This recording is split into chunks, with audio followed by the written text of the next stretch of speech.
So this is a little bit long-winded, but I think it's appropriate. Jake and I and Laura have gone through a lot together.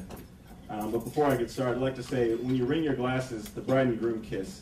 When you ring the vases, the best man gets to pick the guest of his choice or the bridegroom of his choice. So let's spice things up here. I'm really lonely.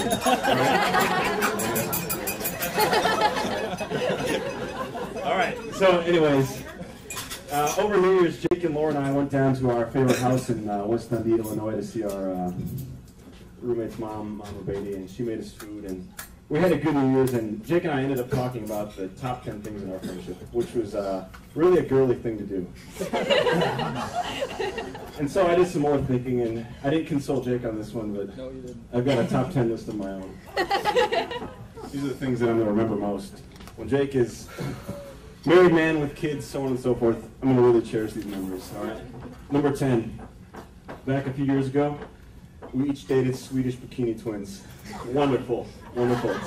There's one of them right there. Number 9, in 2005, after weighing in at a combined 855 pounds, Jake and I decided to undergo gastric bypass surgery together. As you can see, the results have been fantastic. Number 8, last year when my youngest son was born, Jake was so kind to perform the circumcision free of charge. Wonderful, Jacob. Number 7, before Jake and Laura met, he and I spent hours perfecting his eHarmony.com profile. And it was just so lucky, Laura was making a profile at the same time. And here we are today. Number 6, when we were freshmen, we went to our first fraternity party together. I had way too much to drink. Jacob held my hair back behind my head as I threw up all night. So special. God, I love you guys. 5, back in 1971, while fighting the Viet Cong just north of Hanoi, my fighter jet was shot down and I was captured, and Jake was there for me throughout it all. The torture, the starvation, and I appreciate that. That's actually where we met.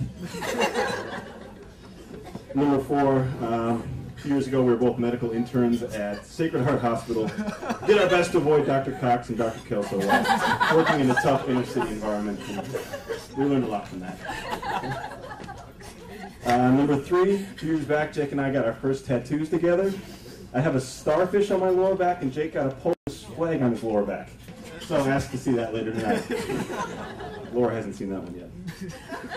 Number 2, I'm almost done, I promise. When Jake and I, a few years back, we started an Old Testament polygamous sect together. And that didn't go over so well. We had to quit. All right. I want to remain friends with you past this. So I'm just going to go with this last one. Number 1 was the time we were both arrested for streaking at a Badger women's volleyball game. You guys saw it on TV. You were all there with us. Thanks for sharing that. And Jake, of course, paid the $700 fine. What a stinking sweetheart you are. That never happened, I swear.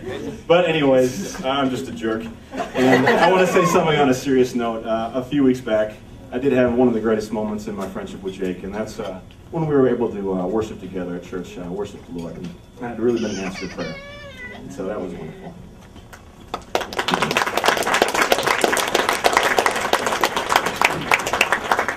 One more thing. When Jake was a junior and I was a junior, we lived together in the same room. We had both broken up with girlfriends, going through a hard time. And that's when we really bonded. And Jake, and this is totally serious, Jake would talk in his sleep. He was really under a lot of pressure emotionally and physically, seriously. Sometimes he would speak in Polish in his sleep, which is weird. But one time I actually remember him saying, doggone it, I gotta find out who I am. I don't know who I am. And I really think that was an expression of what he was feeling at the time. And I'm proud to say that I think Jake has really found out who he is, and he's learning more. And I'd just like to say to all of you, if you don't know who he is, he's a very caring, hardworking individual, very sensitive, loves his family, and I know he's going to work hard for them for the rest of his life. And I'm proud to be his friend.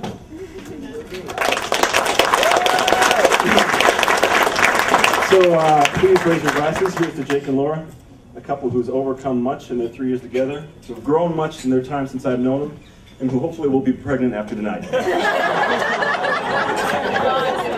Thank you.